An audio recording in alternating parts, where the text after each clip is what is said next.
বিশ্বজুড়ে বিকল্প সব পরিকল্পনা এবং অত্যাধুনিক প্রযুক্তি ব্যবহারে খ্যাতি রয়েছে চীনের। কিন্তু এবার পৃথিবীর গণ্ডি পেরিয়ে এবার মহাকাশেও বাঁধ নির্মাণের পরিকল্পনা করছে চীন। ইতোমধ্যেই বাঁধের নকশাও করে ফেলেছে চীনের এক বিজ্ঞানী। চীনের এই উচ্চাভিলাষী পরিকল্পনার কথা সামনে আসতেই বিশ্বজুড়ে শোরগোল পড়ে গেছে। তিব্বতে ব্রহ্মপুত্র নদের ওপর বিশ্বের বৃহত্তম বাঁধ নির্মাণ করতে চলেছে চীন। সৌরশক্তিকে কাজে লাগিয়ে নিরবচ্ছিন্ন বিদ্যুতের যোগান রাখতে এ কাজে হাত দিতে চলেছে দেশটি। বিশাল এই প্রকল্পের নাম দেওয়া হয়েছে 3 gorges dam project in space. মহাশূন্যে বাঁধ তৈরির ব্লুপ্রিন্ট ডিজাইন করেছেন চীনের বিখ্যাত রকেট বিজ্ঞানী লং লেহাও।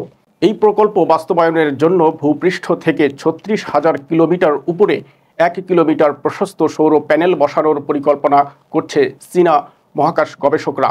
মহাশূন্যে সৌর প্যানেল বসানোর কাজ শেষ হলে সেগুলো দিয়ে ক্রমাগত সৌরশক্তি সংগ্রহ করবে চীন।